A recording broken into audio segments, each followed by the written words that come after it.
Today's topic is microwave weapons. Let's get started. What are they? Before we start, we have to know some basics about these weapons. First of all these weapons come out of the category of directed energy weapons. A directed energy weapon is a ranged weapon that damages its target with highly focused energy, and some other examples include lasers and particle beams.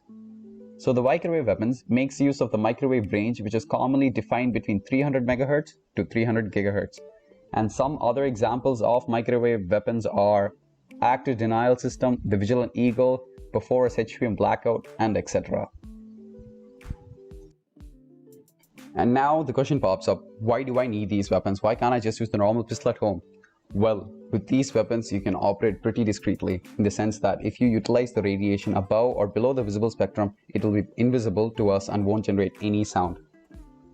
Light, for example, is essentially unaffected by gravity, windage, and the Coriolis force, giving it an almost flat trajectory. This makes aim much more precise and extends the range of line of sight. But with these weapons, we still need to take other things into consideration, like diffraction, spread, absorption, or scattering by the intervening atmospheric contents. But besides that, depending on several operational factors, directed energy weapons may be cheaper to operate than the conventional weapons in certain contexts, as they potentially eliminate many logistical problems such as ammunition supply and can run as long as there is enough energy to power them. Though it is a thing of the future, they hold several applications in space warfare, so heads up. Now let's get a better understanding of this by looking closer at the active denial system. Here we have a small clip of this being demonstrated by the officers in the Air Force. So the officers play the role of an unruly mob who are about to fall prey to the invisible ray. In situations like these, they can't really use lethal weapons to control the crowd. So instead they bring in the Humvee, and this is what we call the active denial system. It's designed to incapacitate the opponent's side with an unnerving non-lethal sensation of intense heat. Now watch as the ray silently strikes and scatters the crowd.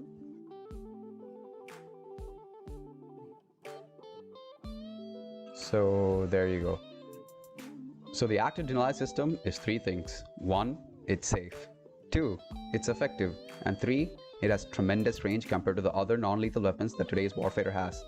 Though it is claimed to be safe, there have been cases in the past where people have reported of permanent damage that has been caused to their eye.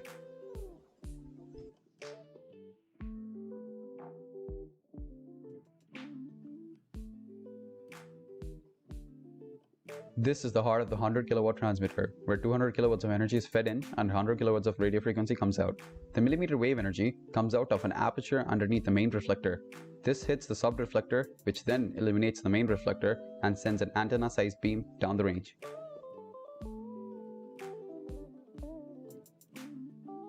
The holes you can see is for the camera and other visual equipments that the operator uses so that he knows exactly where the beam is directed.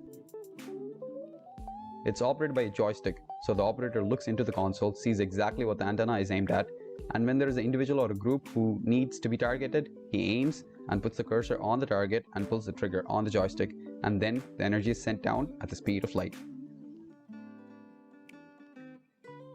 Boom!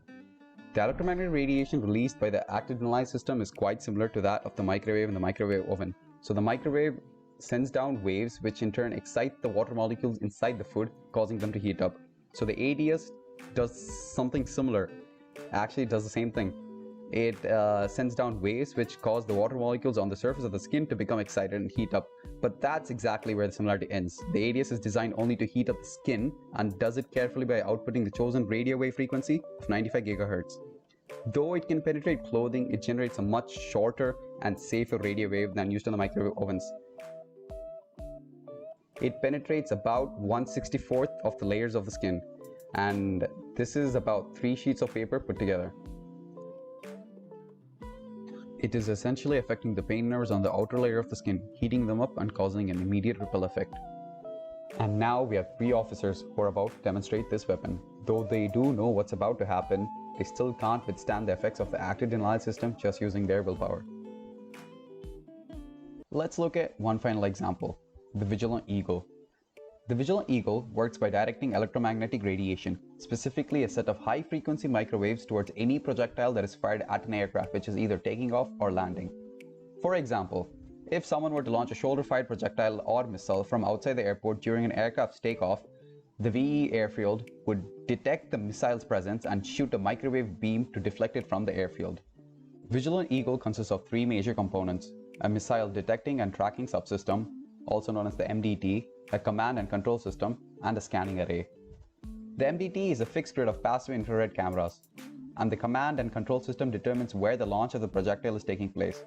And finally, using the scanning array, it can interfere with the Manpad's guidance system and deflect it away from the aircraft. The US has further stated that if Vigilant Eagle is installed in all of them, the expenditure would total less than $1 billion compared with the $6 to $12 billion it would take to install protection system on all the 6,000 aircrafts. And now you might be wondering, what if the weapons fall into the wrong hands? How do we defend ourselves from such microwave or laser weapons?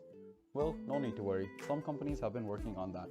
DAE Systems is one such company which is working on a directed energy laser and lens system called a Laser Developed Atmospheric Lens, LDAL for short, which could be used to protect friendly troops, aircrafts, ships, and land vehicles from attacks from high-powered laser weapons. The LDAL system mimics a naturally occurring phenomenon to temporarily alter the atmosphere into lens-like structures capable of redirecting electromagnetic energy, including light beams and radio waves. Two of the natural effects that are the basis of the LDAL system are the mirages that occur in deserts caused by the bending of light in hot atmosphere, and the reflective property of the ionosphere, which has been known to reflect the EM waves thousands of miles from radio stations. With that being said, we've come to the end of this video, and I hope you've enjoyed this and learned something pretty cool about microwave weapons. Thank you for listening.